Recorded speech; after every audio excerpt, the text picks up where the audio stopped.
something, an entity like CBS, NBC, they come out and they say something that's untrue, well, then you sue a gigantic conglomerate. Mm-hmm. And you sue a gigantic conglomerate, and the damages that you can win from that conglomerate are immense. But not just that. The harm to their prestige was such that whenever they get caught in a scandal where they lied or they got some information wrong, it significantly affected their place in the marketplace. Meaning if Americans are looking for a place to get truthful information from, or either even somewhat accurate information from, and it's between those big companies, part of their selling point to America is that we give you the most accurate stuff. Mm-hmm. Fox changed that.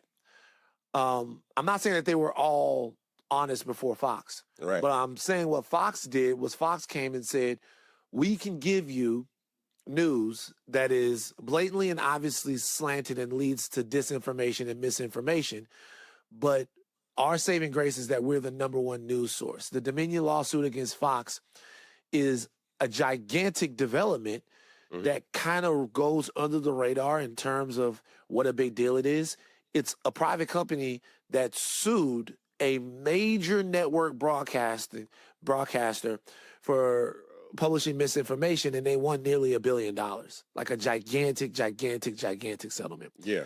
Now, all of that being what it is, there were some standards. A lot of these journalistic standards were cultural norms. I'm going to be honest with you. Some of this stuff was, I am a journalist, I won't lie. Yeah. But a lot of it was marketplace control because there was so much money involved. New media and independent media has this blissful, amazing, fantastic superpower of not being governed by media oligarchs and higher-ups. Mm-hmm. Meaning it can be you in front of a camera telling your truth as you see it. But what happens to you if you don't tell the truth? Answer, not very much. Yeah. It doesn't really hit. There's really no hit to what it is that you're doing unless one of these big conglomerates or the celebrity or the thing that you're reporting on decides to sue you. There's not very much penalty for peddling and misinformation. It doesn't hurt you. There's so many voices out there. There's going to be enough people to believe in your blatant lie that it's going to feel true to some people. And there's not much anyone can do. So in a way, whereas there is way more opportunity for people to tell their truth, there's also way more opportunity for people to tell their lies, and there's no arbiter of which is which. So it calls upon the person that is consuming it to be super aggressive about vetting it for themselves, and that's just not happening. Got it. Well, let me ask you this. So, all these oligarchs, I think the conversation that we've been having this evening is about 4 guys own about 90% of media. If you think about X, Meta with Facebook, Instagram, now you're looking at Oracle with TikTok and CBS and maybe Warner. How do you feel about all these right-wing, conservatives owning social media platforms? What does that mean? And do you think we need our own version of social media that's separate from the oligarchs? I mean, certainly, yeah. I mean, you need, first of all, if the we is Black culture, we just need legacy. Mm-hmm. We need legacy. Generation over generation, we need legacy. We need things that we know work for us. And not so we can sit around jacking each other off and just agree with everything all the time. It's not for that purpose. It's for the purpose that in order to establish a lasting presence in America, you need legacy. You need something that belongs to you. That's what you need. Elon Musk, when he decided that he wanted to pollute the marketplace of ideas, he didn't start his own joint. He went and bought Twitter. Yeah. He went and bought Twitter because he bought that from his own culture. He bought that from, that was something that a white man invented. White men shake hands and make rules and deals with white men. He bought that from a white corporation, and now he gets to shape it and bend it to his will. Well, if you were trying to go out and buy Twitter and buy something to influence Black people, you'd have to buy Twitter because that's what exists. But what if there was something else? If there was something else that existed that was on that level or that we use to that level, we could make a decision about what our truth is and how we communicate with each other. And whether it be a music label, a social media app, a movie studio, or whatever, eventually somebody, somewhere, is going to have to come up with some kind of structure or some type of framework where we get to decide how we communicate with each other on these apps and platforms. But I mean, yeah, the consolidation of all of these things has to do with the fact that and look, everybody's out to make a buck, but the more money that comes into this, I mean, you could wake up 5 years and the Saudis could own Twitter. If the Saudis decided right now that they wanted to pay $100 billion for Twitter, you know, it's a passion. Like, we're living in a world where the bag wins. Yeah. And when the bag wins, truth normally doesn't. So all of these people that are conglomerating or like condensing and doing all of this stuff, it's essentially so that they control the flow of information, and they can use the flow of information to influence you to believe in what their interests are. And the question is, what are your interests, and who is speaking up for that? So, well, I think what is the responsibility for us to own that narrative and own that conversation? We go back and forth about this all the time, right? We talk about this a lot. This is the way I believe, and people don't have to agree with me. I believe that you owe it. I'm on the street. I go to sandwich shop every day. Whatever the sandwich shop is, whoever owns it, I eat the sandwich. Where is he? Going down that same street one day, brother has opened a sandwich shop. Brother, sister, beige, black, whatever you want to call them. They black. They open a sandwich shop. They go, hey, I got a sandwich shop too. I owe it to them to try their shop. Now, if I go there and the sandwiches are nasty, I can go and say, hey, man, I tried your sandwich shop. Y'all putting too much mayonnaise on the shit. All right? Yeah. Like, change it up. Yeah. Now, change it up for me. It's too much for me. Too much mayonnaise for me. Okay, you see how they respond to your critique of how they're doing their business and whatever. But you owe it. You owe it to them, to me, culturally, to try the sandwiches. To patronize their business, you should do that. You should do that because if you think holistically about community, then you think about what it means for that person to have success. How is this another conduit for the black dollar to stay inside of the black community? Is this an expansion of the black community? And when you look at any job, any sort of industry where black people are trying to make a push, you owe it to them to give their thing a spin. This is different insofar as, do you trust your community enough for the intelligentsia of your community to have power in America? Do you trust the smart black people? The world knows that you trust the smart white ones. White guy graduates from MIT. He says, I have an idea. When he turns around, he's got $50 million, right? This has happened with us. But do you trust them? And that doesn't mean that that's always going to work out. But what it means is, if you think black movies are important, well, then you'll go see them. If you think black tech is important, then you'll support it. If you think black restaurants are important, then you'll support that too. I'm being typically hyper-verbose about everything, but I will say this to put a button on this particular point. There's an extra added thing that's about to enter into this, and we see it happening already, which is persecution. We're quickly careening towards a political reality in this country to where what you say will get you persecuted by the powers that be. Like, what you might say on Twitter might have somebody at Twitter not only getting rid of your account for a violation of whatever their fluid terms of service are, but it might have them sending what you said to the FBI. It might have them sending what you said to some other overlord in order to get you in trouble and have somebody come after you, your freedom and your business and your personal persona. The question is, when you talking, who do you feel comfortable talking to? Who do you feel comfortable talking around? Who do you feel comfortable with your data, with your information? Do you feel comfortable with people from your own community that you might know having that?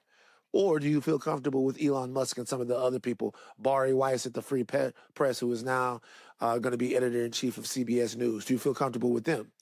Pretty soon, black media spaces, black tech spaces, they aren't going to be a choice. They're going to be a necessity. They're going to be the only place that you might be able to express yourself freely and honestly. And then the question will be, once they have that power, how they respond to it, and you never know. Wow. Well, I thank you. You put a lot of intelligence and intellect into this conversation tonight. Tell everybody where they can find you online, where they can watch your show, and they can support you and find you. I don't care. I'm not saying that. No plugs. If you like me, come. If you like me, you've seen me before. Come find me. I ain't got nothing to sell you. I'm telling you right now. Get involved in your future. Whether you hear it from me, whether you hear it from Ike, he got some Atlanta propaganda to sell you. Whether you hear it from me, whether you hear it from Ike, whoever you hear it from, I don't need you to come get more from me. Just get it from somebody. I appreciate y'all. Thank you, man. I appreciate it. Thank you very much for joining us, my guy. Always, you're a good man, and you stay at the forefront of what's right. We don't always agree, yeah, but I know I can trust you, and that's the most important thing. Same here. Thank you very much, man. All right, peace. All right.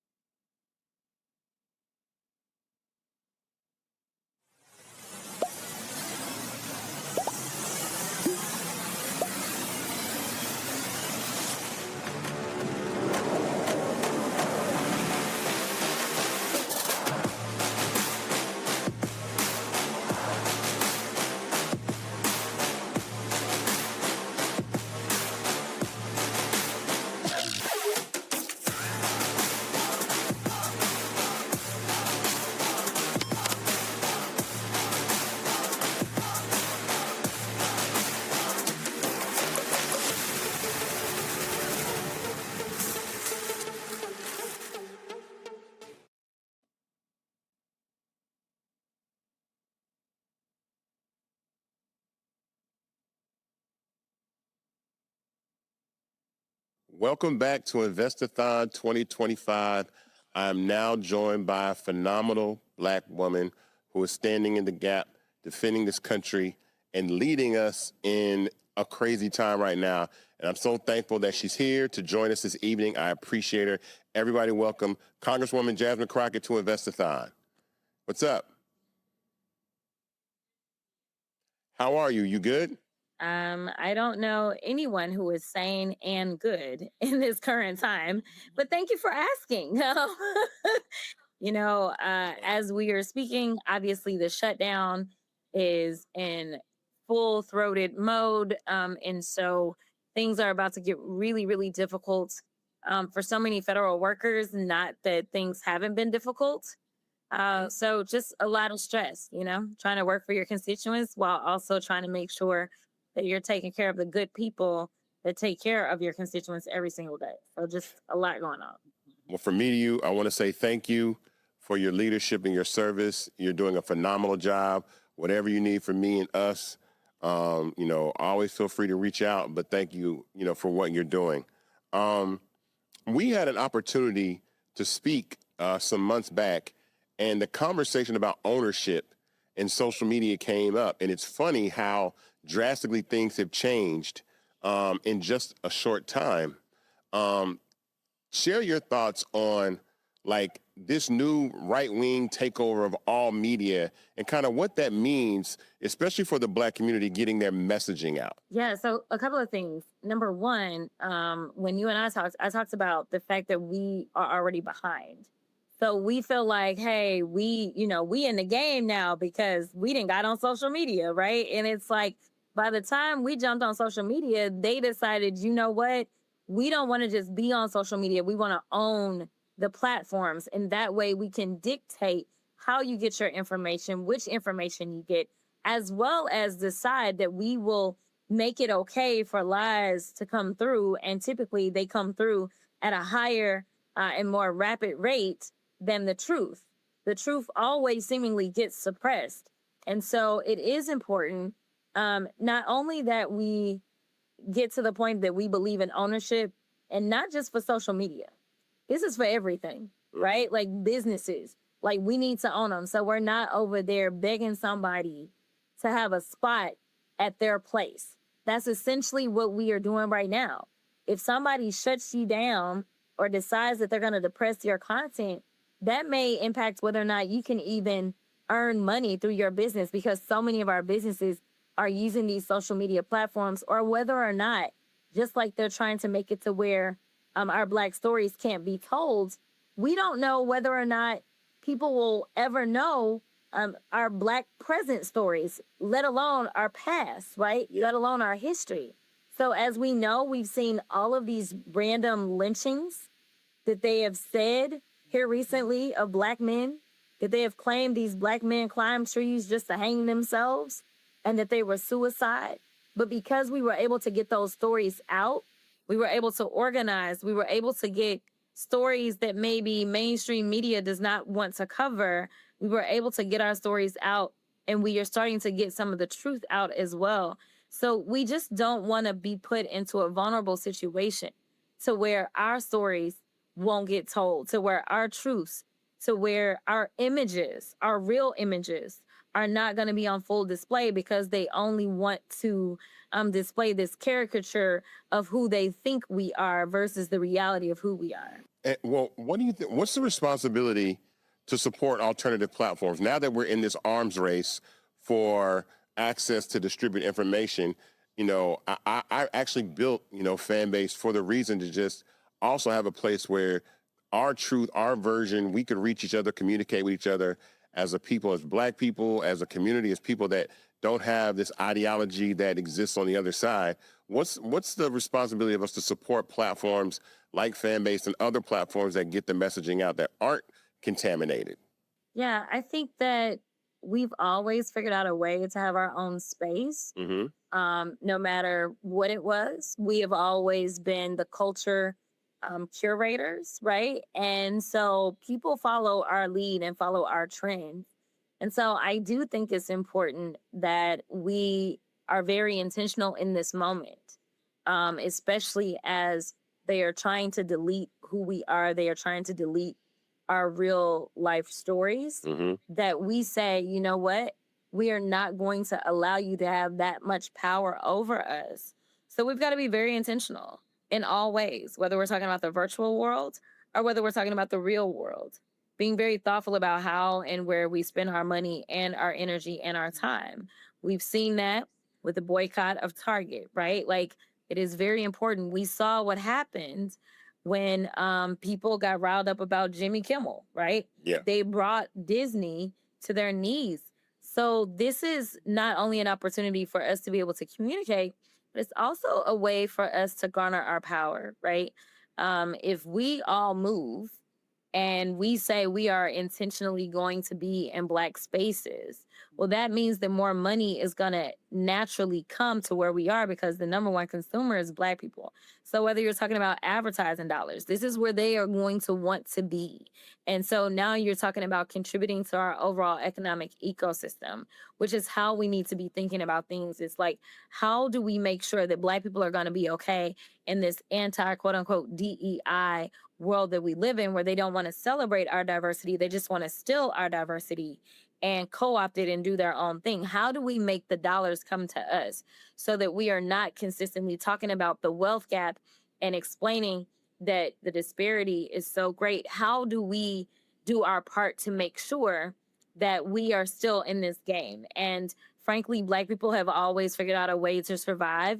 This is yet another kind of way of showing our creativity, our ingenuity, and our survival tactics. So, I mean, I think we just have to be very intentional. I wanna offer this to you and anybody that needs a voice. I think that I've said this before. A lot of times, like, campaigning and getting messaging out has moved digital. And I think the tool to reach voters through social media is being underutilized, especially probably by the Democratic Party in ways that I feel like the other side is doing so very, very effectively. What do you think about using social media as a way to campaign, message, reach people in mass? We have these great audio rooms on Fanbase that are available that you don't even have to download the app. You can actually just have an audio town hall, and anybody that has the link could listen. So hundreds of thousands of people could listen to a conversation, to mobilize voters, register to vote, all these things. How important is using technology in this era to mobilize voters in action? I mean, it's paramount, right? When I think about technology and campaigns, or when I just think about, technology as a whole, there was a time in which we got around because of horse and buggy, right? And then we advanced a little bit, and we put a little carriage onto their horse and buggy, right? And then we advanced a little bit more, and we found an engine to put up in there, right? And so we continue to make advancements in general, and we change our mode of transportation. But how we communicate, especially in these campaigns, it has to change. And we've seen the shifts. And so do I believe in kind of the fundamentals of campaigning? I do. But you've got to make sure that you layer in and recognize that this is just the way that you get to certain people. There used to be a time when we had telegraphs, right? And that was a way of communicating. And we don't use telegraphs anymore. And then, do we use our landlines as much as we used to? Not quite, but some people still got them, right? So you still need to make sure you got your landline and you're doing your robocalls, but you also need to make sure that you're using cell phones and text messaging people, right? But then you also need to make sure that you're not only doing what we call broadcast TV, but now people do cable TV. They also do streaming, as well as it's very important to make sure that a portion of your communications is just through social media. And I love the fact that you can do your teletown hall and broadcast it anywhere, and we're in the shutdown. So this is on my official side, right? But I think it's always important to make sure that I'm communicating with my constituents. And one of the things that I told my team is that I didn't just want to do the teletown hall anymore where we just jump on the phones, but I was like, we need to simulcast this all out online to all the platforms that people prefer. And so we are going to try to add that component to it as well, so that it's, yes, I'm on the phone. So for my OGs that are like, I just want to call in and listen, they can do that. But for people that are saying, I'm not getting on the phone and listening, but I will pull up, my app and I'll listen to a live. So if you really want to stay on top, if you want to stay in office, you would be wise to stay with the curve, if not ahead of the curve, when it comes to technological communications. And lastly, the First Amendment, we spoke briefly, is being challenged. I know that, on over here, we don't really, I'm not going to say really, we don't want to censor individuals. We want people to have the freedom to speak and use their voice to get their message, especially this attack on Black culture and Black people. How do you think we should move in this way of communicating and utilizing our voice to express what's going on and fight in ways that we can, just using our voices online to spread awareness? Yeah, it is so important. I mean, the only thing that's been revealed to me is that we have failed. We have failed to adequately and accurately educate people on what it is to be patriotic, what it is to be American, what it is to be a country that has a constitution, and what it is the Constitution stands for. The fact that we debate some of these things is absolutely astounding, because I'm like, these are basics. But when you have people that are at the very top and they are acting as if there is an argument to be made, then no wonder that other people are struggling. And so our First Amendment, our constitutional rights are in distress right now. And it's not just the First Amendment, but I mean, I would imagine that if it's first, it was kind of important, right? Absolutely. And so this is where you're going to get your freedom of speech, your freedom of assembly. And so we've seen them trying to go after freedom of assembly so much with the protests, right? They've tried to crack down on protests in general. That is what assembly looks like. We've seen them going after freedom of press, just also the First Amendment. And this is where we see all the shakedowns from Trump. You know, Trump has finally been able to get him some coins by suing everybody that says something that he does not like and then just getting a payout. I mean, the corruption is astounding. And I'm sorry, but like if y'all would have elected the black woman at a very minimum, y'all already know she wasn't even going to try this stuff because black people already know we be under the damn jail. So like, yes, like, but this is what happens when you got privilege. For those that didn't know what it looked like, just look at the White House, the 34 count convicted felon who's not a black man, to be clear, because like never would have happened. But nevertheless, right? So we see the attacks on freedom of press and then the freedom of speech, right? We see the students. I just got a great update from a young lady that is down in Texas. I won't say her name, but she had a situation after this Charlie Kirk stuff, right? Because they forgot what freedom of speech looked like when it came to, you know, even just repeating his own words. I mean, repeating his words was like controversial. I'm like, was it controversial when he said it? Because being black, Right. it felt controversial when he said half the stuff, but whatever. So they went after so many of these students that it seemed like, at least the images that I saw, they were black students. And, you know, it's like, say what you want to say, feel how you want to feel about how somebody feels about the ultimate result of what happened with Charlie Kirk or whatever. But like, this country stands for freedom of speech. So I get lots of hate mail all the time. And it is what it is. Like, I mean, they are free to say crazy stuff. I think that where we have fallen, though, is that every constitutional right has limits, right? Like it's a balancing test. And so we have always, you know, taught people that in law school, they say you can't yell fire in a crowded movie theater.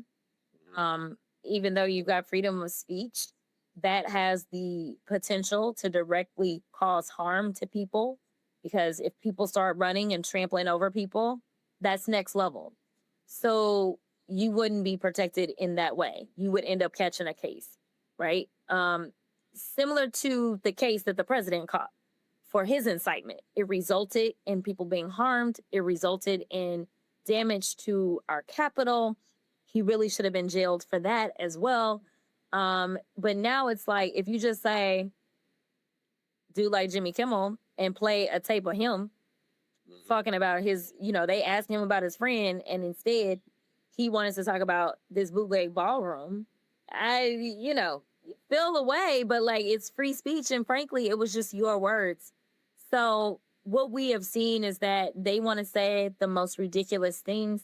I had somebody that literally sent something that crossed the line to me yesterday. So Capitol Police gonna need to pay him a visit because it did go into that realm of like criminal, in my opinion. Yeah. And so, you know, he'll hopefully get a visit as soon as we track down the IP address and all that good stuff. Wow. And so some people just gonna have to find out in real time what is really free speech. But I just want to say thank you to the American people, the people that are pushing back, the people that decide that they're going to show up for jury duty, the people that are rejecting these ridiculous cases when they come to grand jury, the people that ultimately will reject some of these ridiculous cases once they end up being tried. It is insane what we are experiencing, but I know we can make it out because we are standing on the right side of history. And so I want people to be bolder in exercising their freedom of speech and making sure that they are as critical as they feel like they need to be of this administration. Because if they can silence you, then they win. And that's exactly what they are trying to do. They are trying to threaten people into silence. And therefore, when there is no opposition, they are able to destroy us. And I refuse to be destroyed. And I know all of you that are watching right now refuse to be destroyed as well. So it's so important that you continue to use your constitutional rights and raise your voices. Wow. Well, thank you. We are going to be here for you in any messaging that you need to get out. Fanbase is a platform. Excuse me. Fanbase is a platform for everybody. Excuse me. Hold on. Fanbase is a platform for anybody that wants to exercise their right to free speech. And I thank you for joining us this evening. I appreciate, again, what you're doing, and thank you for taking this time. I know you're a busy woman, so I appreciate you stopping through and blessing us with your presence this evening. So thank you very much. Absolutely. Good to see you. All right. Talk to you later.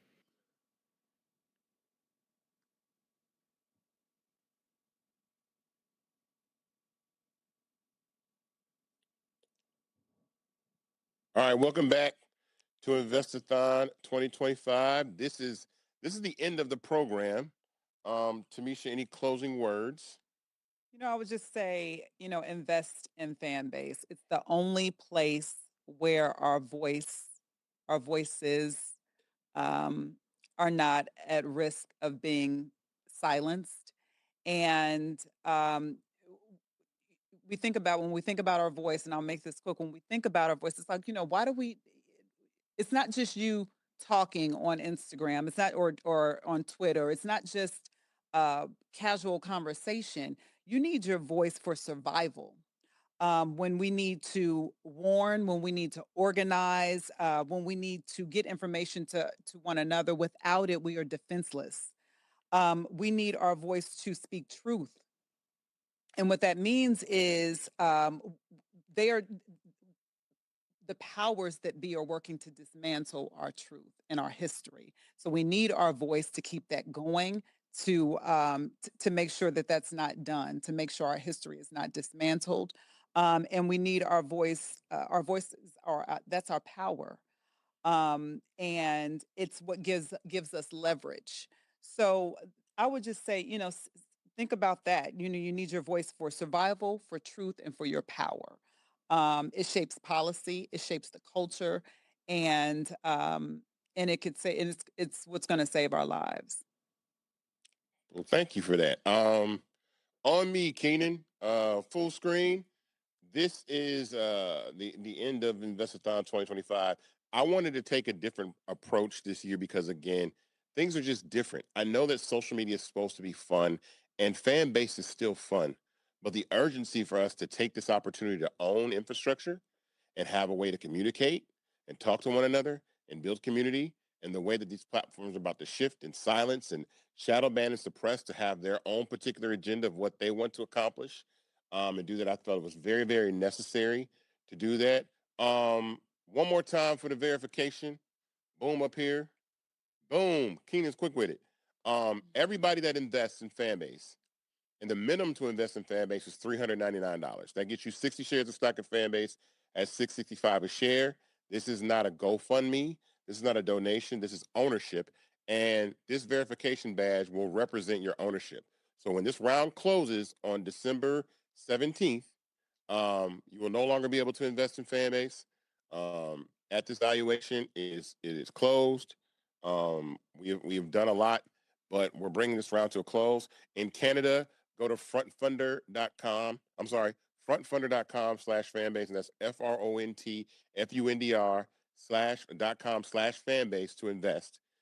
For our Canadian viewers who have always wanted to invest in Fanbase, this verification badge applies for you as well. This applies as well.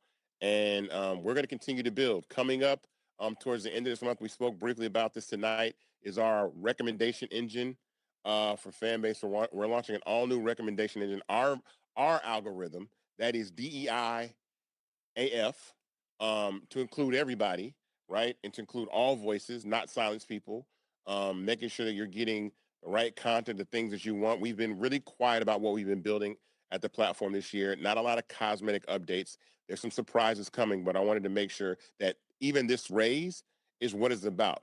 This is a challenge. This is a grassroots built company. This is not a bunch of VCs that got together and threw a bunch of money at some people that don't look like us to build something that we use and make a multi-billion-dollar platform that we don't own. And so, again, I want to thank Roland Martin for allowing us to host us tonight, as well as Real Life Productions, which is Real Life Street Stars, Beehive TV, Not All Hood, and Ryan Holtz in Canada. I want to thank Tamisha, again, for joining us, who really set the tone for this evening, just in the conversation we've been having the last 60 days or so. I want to shout out everybody at Fanbase that continues to work hard, the entire development team, our senior leadership team. Shout out to everybody that's here in studio tonight. If you guys can't see, there's a lot of people around us, but Andy, Noah, Mario, Lauren, Ava, Keita, Valley, everybody that's been joining us, Ebony, all that have been a part of tonight. And I thank you. But again, go to startengine.com/fanbase and invest. This is an opportunity, again, that Black culture and Black people need to take to own something. I built this platform because I'm tired of us building up somebody else's platform and then we having to kiss their behind to get the respect and the ownership and the equity deserve. So I thank you all again. And we're going to leave you with a special video presentation again of what free speech means. And we'll see you next time. Growing up, we were taught that freedom of speech was our God-given right. Life, liberty, and the pursuit of happiness were supposed to be the foundation of this nation. But every day, we see these principles betrayed. Our outspoken cultural leaders, friends, and family, people who dare to use their voices, are being targeted for their viewpoints. Not for violence, not for hate, but for words. For criticism, for truth. Think about that. Everyday people, the people you follow, listen to, and look up to, are being silenced and labeled dangerous simply for speaking their mind. If it can happen to them, it can happen to any one of us. Influential creators, the very people shaping culture and sparking dialogue, are being branded dangerous for speaking out against injustice. Their voices are being buried, their reputations attacked, and their livelihoods threatened. This is why we cannot depend on platforms that are not built for us.